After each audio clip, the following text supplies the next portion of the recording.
Hi, gang sexy. I think we're done here. So we got through the 26th of December, and it probably started turning for the Germans. Let's see.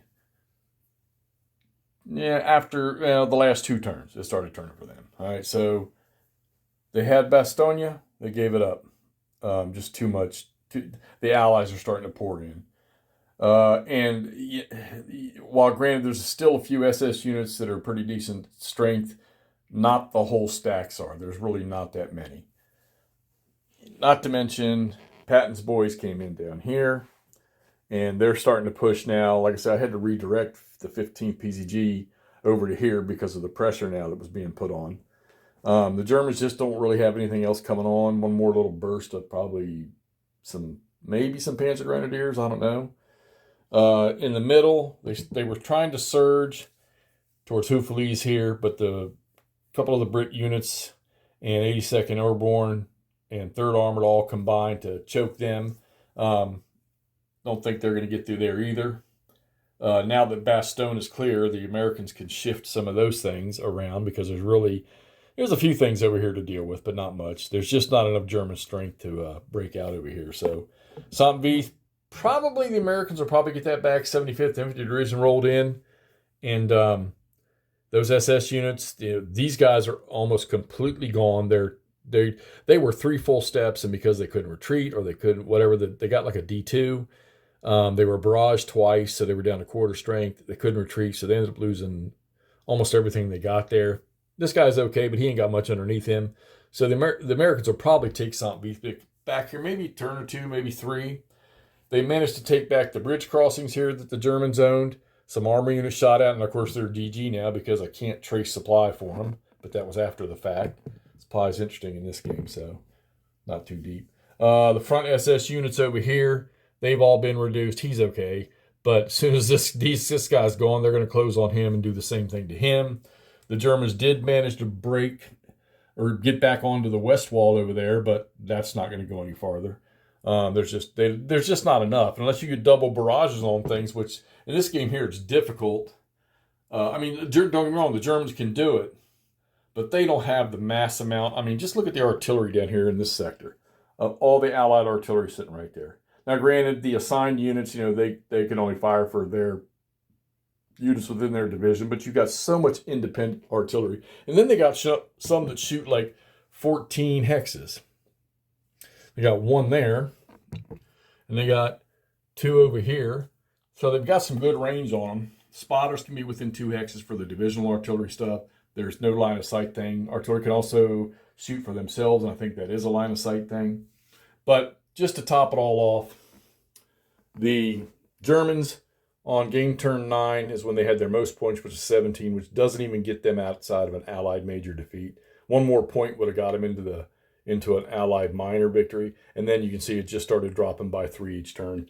They actually burst out over here, and Lear shot all the way down to here and took Neufchâteau, but it didn't take much for 4th Armor to track them down. It's not like I could send the whole division down there. Some of them have been eliminated, and the rest of them were caught up around Bastogne.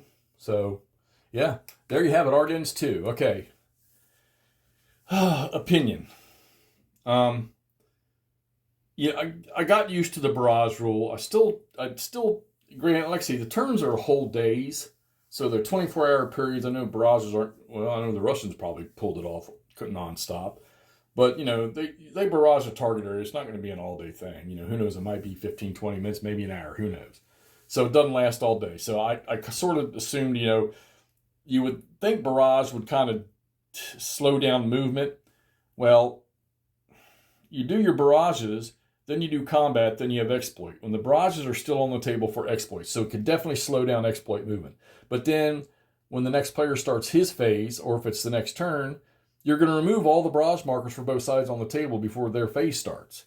So it's not affecting normal movement, not at all. The only thing that affects normal movement is, other than terrain, weather, stuff like that, is if you're DG'd, i.e. this unit right here, he's DG'd, he's going to have half movement on his next phase. If the Germans didn't cut him off, the Germans could probably take those 2 victory points back, but it's still not going to be enough. And I don't see them pushing any farther forward. They don't have any units sitting on the verge of a breakout. So supply rules, yeah, they really lighten the load, which is kind of cool. You check your trace supply. If you're out of supply, you're DG'd. And you stay GG'd the next time around if you're still out of supply. And other than that, your DGs, you lose your half strength already, half movement, half defense, but there's really no other punishment. You're not going to be as effective. And in this, as opposed to all the other SCS games where we know that DG just rules the day, and this one here, you got to get the barrages, I still haven't, other than for exploit movement, understood, removing the barrage markers, because it really just, other than exploit movement, it's just not going to affect any movement because the barrage markers are lifted before that phase happens. And now for the Allies, the Germans are going to move and barrage, but they're done moving when the Allies get to do their barrage phase. But those 2 barrage phases for the U.S.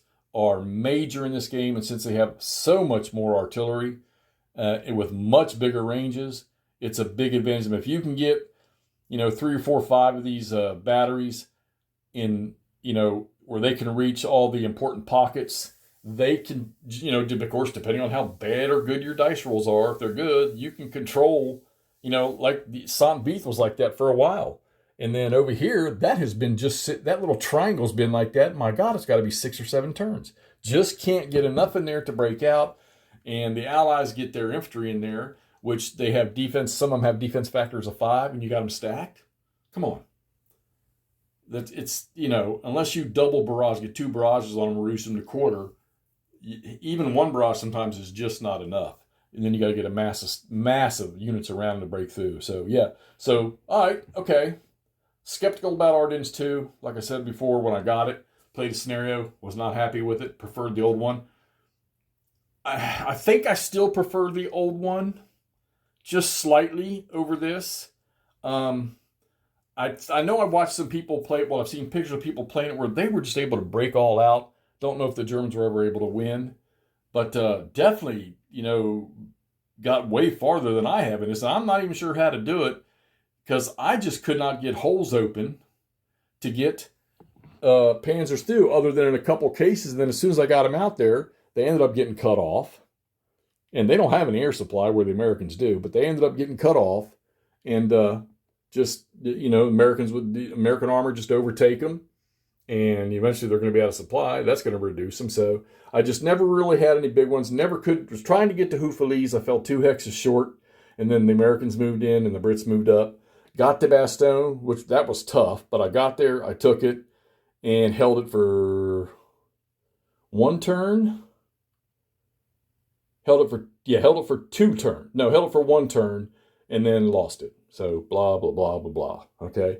And I don't see them taking that ever again in the future here. But yeah, all right. Not bad. I stuck with it. There's 5 more turns left in the game, I think. Yeah, 1, 2, 3, 4, 5. Not going to go that far. No reason to. There's no way the Germans are going to pull this one off unless they get double barrages over and they roll 6s, and then on their attack, or 6s for barrages, and then they roll 12s on their attacks, and they're all in column 7 and 1. That's the only way I see this one happening. And boy, do not roll low on any column. Even at 7 to 1, if you roll a 2 or 3, most of your battles, because the clear terrain is so minimal, you're going to be going back 1 or going back 2. It can be punishing, so don't roll low. And even on some of the, I had a lot of attacks that were 2 to 1 back 1, 2 to 1 back 2, or 3 to 1 back 2, and you got to roll, and then you're just splitting the combat chart. And naturally, I'm so bad at that when I get that 3 to 1 back 2, that's when I end up rolling a 10, 9, or an 11, okay, and end up getting punished. So, all right, so there you got Ardennes II. We're wrapping this up. Hope you all enjoyed the videos. I think I've shot 5 or 6 of them. I know the count dwindles down, but if you want to see what the end's like, if you just want to watch number 1 and 2 and then go to this one, that's fine. I understand 100%. But yeah, I gotta admit, I did have fun, not jumping for joy for playing it, but it was interesting to play this and see how it turned out. And I hope any of the rest of you out there play your Bulge games, which I'm sure everybody's doing for December. Tell me what you played. Give me some comments. Give me some thoughts on this. If you played this and were successful as the Germans, tell me what you did that I'm missing. All right, gang. Appreciate it. Talk to y'all soon.